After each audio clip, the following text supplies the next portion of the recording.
maaleykum salaam. doom na nga def. sant alhamdulilah alhamdulilah. ça va bien. fi mooy néegu rab. waaw fii la waaw. alhamdulilah. yàlla dafa def ma nekk ci naqar ak tiis. yàlla dama dénk benn doom. mu xëy na fes. déclaré naa ko fu ne. seet naa ko fu ne taxul ma gis ko. léegi nag dama bëggoon ngeen dimbali ci ma wayal ko. dugal ko ci YouTube bi. donc xanaa bu ko déggee yaramam dina daw mu ñëw. moom rek laa am ci doom. waaw ñu ngi jégalu de papa mais genre musique boobu duñ ko def fii quoi. ñu ngi jégalu nag quoi. pourtant sama doom jooju war nga koo xam de. Ngor. Ngor. ah. moom moo woy. xale man niir bànja no fi ñor. léegi man maa defoon refrain ci suuf nag. man maa moom Pépé Kala Refa. ah son boobu noonu. ok mooy clé leen te ñaari grand gars. ok yow la. père. papa. lala. ah père déet père wuy ma père. waaye li ngay def yow tamit bul def nii nag. c'est waaw maa ngi jégalu maa ngi jégalu. maa ngi jégalu. xam nga may seet bu loolu bëgg a jël si jooy ba dama lay dugal arrêté dem. maa ngi jégalu sincère maa ngi jégalu. day gàtt fan de. waaw maa ngi jégalu. kenn wala. maa ngi jégalu maa ngi patron boy la patron. maa ngi jégalu. non garaaw waaw léegi wuy ma père xaara père. waaw léegi garaaw kaay ñu def loolu la enregistrement amul problème. am na xam ne rafetul daal. waaw maa ngi jégalu bu wér. pare nga. pare na waaw. texte yëpp am nga ko. sànq booy dugg maanaam la mbal laa bëggoon def ma rimba waaye kon day mel ni dama koy neexal xam nga li ma la wax léegi dama ko bëgg a def kii waaw hardcore. hardcore 100% rap. yeah. d'accord amul problème. d'accord. mais ak tempo bi nag. yaa tey nga dee. salaamaaleykum. wala. Massa. Bande. naka la. cool. yaa ngi ci. cool nii. waaw en fait boy bi nee na jot na meelu son bi quoi. ok mais ana Ngor. Ngor. pourtant paa bi papam la moom lay wër nii. père. waaw yow booy da ngaa xam Ngor. waaw Ngor moom père ñëpp ko xam moom. Massa maa ngi ci biir. ok léegi maa ngi la. ñëpp ko xam. yow rek yaa xamul toppal autoroute bi mën ko jëm Colobane ay flyers tout Ngor fu ne dañ koy taf. kon kooku jar nañu xam ko quoi. boobu siiw la. yeah. ok mën nga dugg ci studio bi ñu commencé waaw.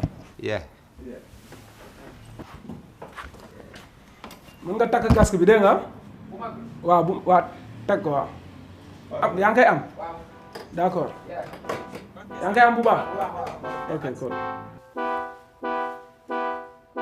yërëmal sa baay Ngor yërëmal sa baay Ngor oh foo mën na ne loo mën na def bàyyi ka te ñëw seet si sa baay foo mën na ne loo mën na def bàyyi ka te ñëw seet si sa baay namul dara meilleur vendeur de pâtisserie kon looy daw bay daanu Ngor ndax yaa ngi may dégg message indirect foo mën na ne loo mën na def bàyyi ka te ñëw seet si sa baay oh foo mën na ne loo mën na def bàyyi ka te ñëw seet si sa baay boo ma gisoon maa ngi mel ne squelette ndax ay xalaat yu metti di wër sama doom mu të ticc di ma xool gis ma ci WhatsApp may wax mu coupé ma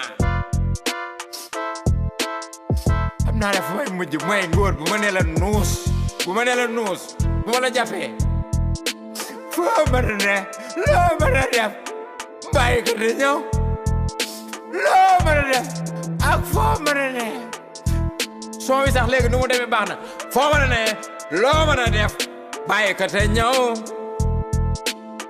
kala na xaa Ngor foo ne kala na xaa Ngor looy def bàyyi ko te ñëw kala na xaa su ma la jàppee nga xam ne lépp dëgg la kala na xaa su ma ne la ciir day mel ni juruma la dama lay dëbb comme dugub naan dug totox ku dug totox ku dug le fils de Baytir Sène et de Mara Faye Sall borom Réfane le meilleur vendeur de pâtisserie di la motole am benn doomu te ticc moo la jàppee nga xam lépp dëgg la dama nan la ciix nan la dug hay day man ni juruma la sax